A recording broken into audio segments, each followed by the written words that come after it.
안녕하세요. 블록소리 이승원, 김동환입니다.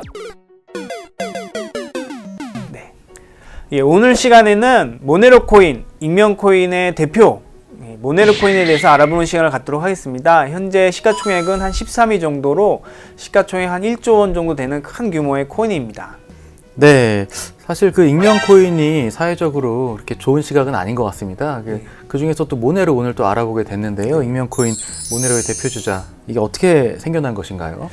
예, 맞습니다. 동환 씨 얘기했듯이 이 익명 코인에 대해서는 사회적으로 좀 편견, 좀 그런 게 있죠. 그래서 일본이나 이런 나라 거래소에는 아예 상장도 하지 못하고 이 익명 코인들이 사실 이제 뭐 불법 자금, 마약, 자금 세탁 여기에 이제 많이 쓰인다 해서 좀 붙은 오명인데, 저는 이 암호화폐 생태계에 꼭 필요한 그런 존재라고 생각을 하고 있습니다. 개인적으로는 이게 앞으로 암호화폐 생태계가 더 커질수록 이 익명성 코인들의 역할이 더 점점 커질 거라 생각을 하고 있고, 요즘 사회에서도 예를 들어 가지고 막 SNS나 이런 걸 통해서 자기 사생활이나 이런 것들 많이 이제 사람들한테 알리고 하지만, 그와 반면에 프라이버시도 굉장히 중요해지고 있잖아요. 네.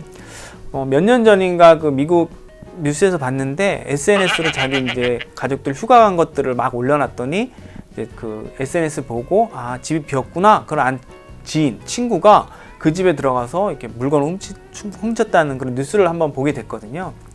이 암호화폐도 이 익명성이라는 게 사실은 이제 큰 특징이긴 하지만, 이 익명성이 완벽하진 않습니다. 예를 들어 가지고 제가 이제 개인 지갑에 있던 거를 중앙 거래소, 뭐 업비트라든지 빗썸에 한번 이용을 하게 되면 이 지갑이 누구 건지, 이승원이 건지를 알 수가 있고요.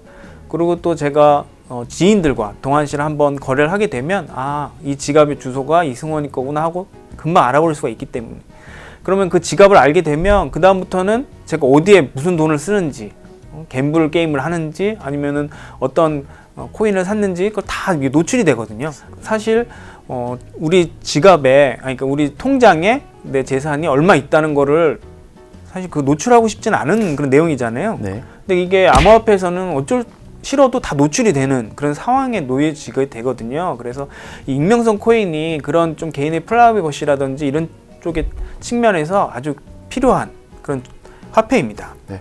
대포 통장이나 이런 걸로 또 이제 요즘에 그런 걸로 사용을 못하도록 굉장히 기준도 엄격하게 됐고, 이제 그런 거랑 또 어떻게 보면 반대 방향으로 가고 있는 그런. 그게 꼭 이제 요즘에 이제 각 거래소마다 KYC, AML 뭐 이런 엄청 엄격하게 하고 있지만은, 그거 맞추어서 개인들의 그런 좀 프라이버시 이런 것도 중요하기 때문에 이런 암호화폐들이 좀 그런 거를 좀 보완해 줄 수 있는, 또 이게 악용되는 그 사례는 우리가 이제 어느 고래의 개인 지갑에서 이더리움이 뭐 100억 원어치가 거래소로 옮겨졌다 하면은 급락하겠구나, 대부분 이제 다 눈치를 채게 되잖아요. 근데 사실 이런 것도 사람들 몰래 좀 현금화하고 싶은 사람들도 있을 건데, 그걸 못하게 되는 거는 좀 너무 지나친 좀 지나치게 이렇게 다 공개되는 게 아닌가. 그래서 이런 것들을 좀 보호해주고 숨길 필요도 있다.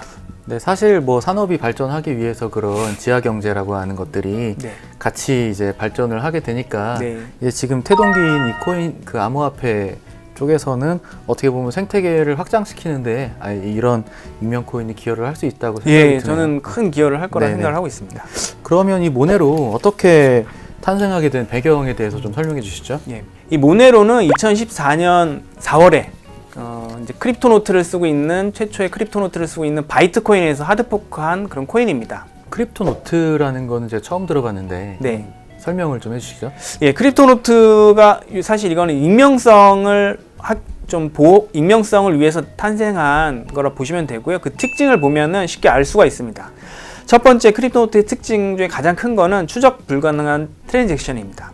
그래서 링 시그니처라는 방식을 통해서 누가 어떤 사람에게 보내는지 알 수 없는, 그렇게 숨길 수 있도록 이렇게 하고 있고요. 두 번째로는 일회성 주소.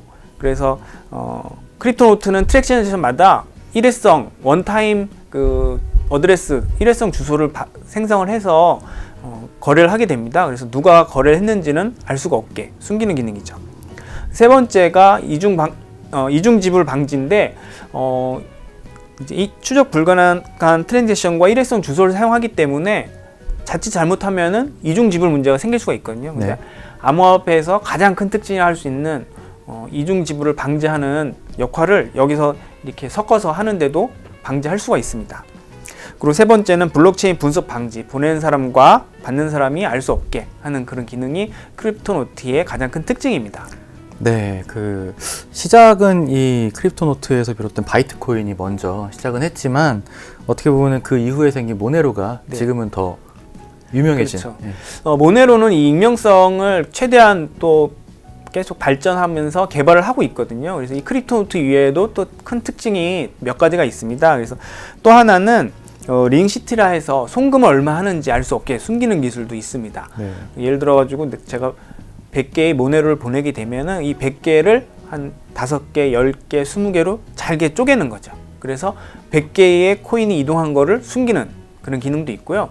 그리고 지금 이제 개발 중이지만 코블이라고 요 기능은 어느 지역에서 이 트랜잭션이 일어났는지, 그러니까 IP 주소를 숨기는 역할 같은 겁니다. 그러니까 우리 핸드폰이나 노트북 할 때 VPN으로 우회하잖아요. 그런 기능이라 보실 수가 있어요. 네, 그리고 그 재밌는 게 보통은 이게 비트코인은 채굴기, 네. 아식이라고 그러죠. 저희가 네. 옛날에 공부했던 그걸로 보통 채굴을 하는데 공장에서 이제 기업들이 채굴을 하는 형태인데 이 모네로는 CPU를 통해서도 채굴이 가능하다고. 네. 예, 모네로는 크립토나이트라고 하는 합의 알고리즘 방식을 씁니다.